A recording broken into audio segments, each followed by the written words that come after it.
I'm not saying that it's 100% guaranteed that you won't get hired. I'm going to say it's probably going to be a little bit challenging for you.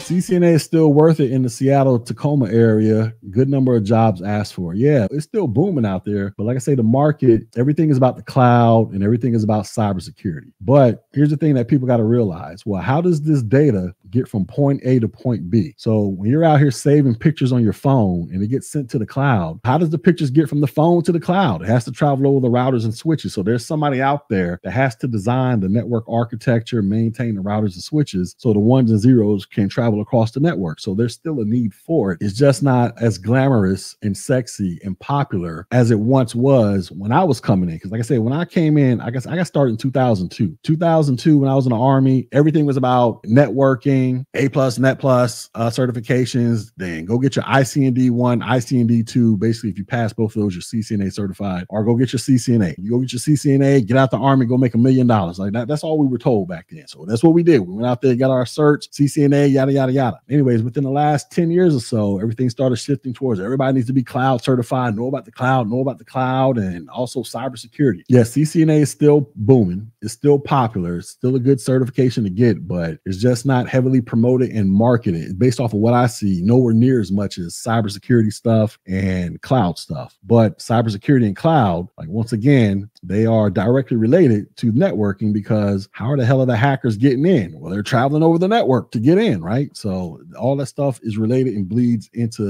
over with one another. My first IT help desk job in Orlando paid $17, but they gave me $18.50 due to my A+ cert. Also, probably because the Lord was looking out for me. Shout out to the Lord. Entry-level IT jobs like help desk type stuff, based off what I recall, it ranges around the $20 a mark. That's where a lot of people start off at, $20. I guess they could be good or bad depending upon, okay, I'll put it like this. My son, he's a senior in high school. So let's just say he graduates, which he will be graduating, but he decides after graduation, he wants to go get an IT job paying like $20 an hour. What's $20 an hour? $20 an hour. All right, that translates to about $41,000 a year, right? For my 17, soon to be 18-year-old son, just graduating high school, making like $40,000 a year, and he's still living at home with me with no real bills. That's pretty good money for an 18-year-old, considering the average salary in the United States is $39,000 a year, the average annual salary. That's pretty good money for an 18-year-old. For a 40-something-year-old man like myself, wife, kids, bills, mortgages and all that crap, $18 an hour, $20 an hour ain't gonna cut it. I'm gonna have to get out there and start selling drugs or doing something. You know what I'm saying? It's not gonna cut it. So I guess it just depends on where you are in life and where you're starting and what type of support system that you might have as to whether or not $20 an hour is enough for you to get by. Because we just had somebody on here earlier who was talking about he has a full-time job and he has a part-time tech job because he can't afford to live off of the part-time tech salary. So it just depends on where you are in life. What up, Tech G? Is 35 too old to start a new career in tech? No, it's not. I've seen guys, matter of fact, I know of a guy right now. He's a retired correctional officer. Matter of fact, he used to work at the county jailhouse with my aunt. So he's a retired CO. I think he probably did like 25, 30 years as a correctional officer. So he's in his 60s right now. He's currently studying to get his A+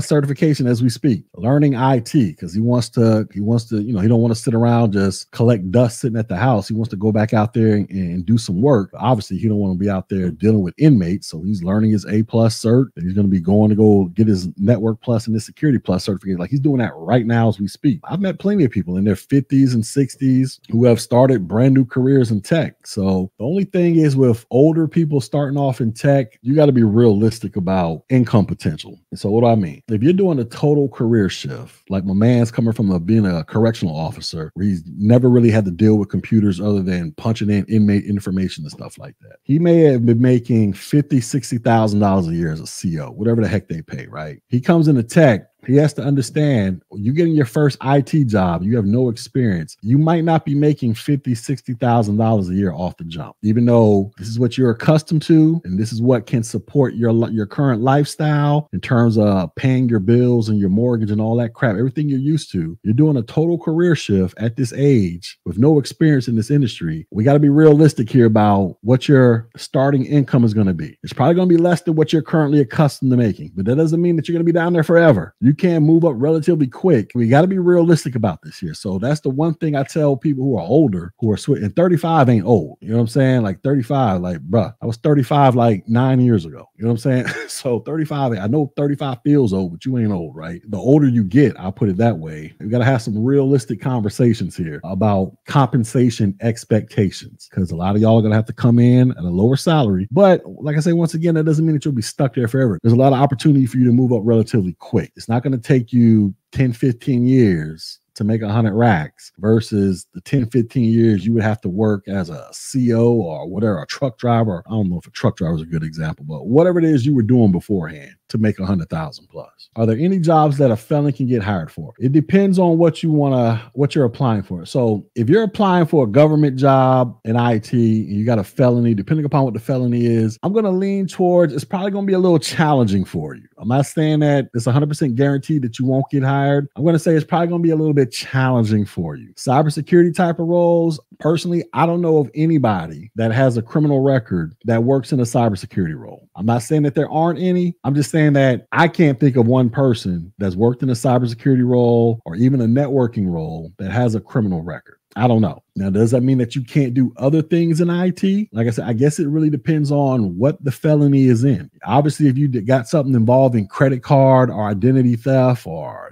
aggravated assault, robbery, you're probably not going to be working certain jobs in tech. I can almost promise you that. But if you got like little petty charges, listen, I've never been arrested, so I don't know what isn't a felony when you get convicted, sentenced to like a year or something like that. I'm not sure how the criminal justice system works, right? But I'm just saying, I would imagine there are jobs in tech where you can have a criminal record and do some things in it. But at the same time, I imagine that there are a whole bunch of tech jobs and with certain organizations that will not hire you because you have a criminal record. And then once again, I'm assuming that's all dependent upon what your criminal conviction is. So I can't give you a definitive yes or no answer to that. But all I can tell you is based off my experience and what I've seen in tech and the people that I've come up with and worked with in the past, I don't know of any of them that had some type of criminal felony conviction, but that's my experience.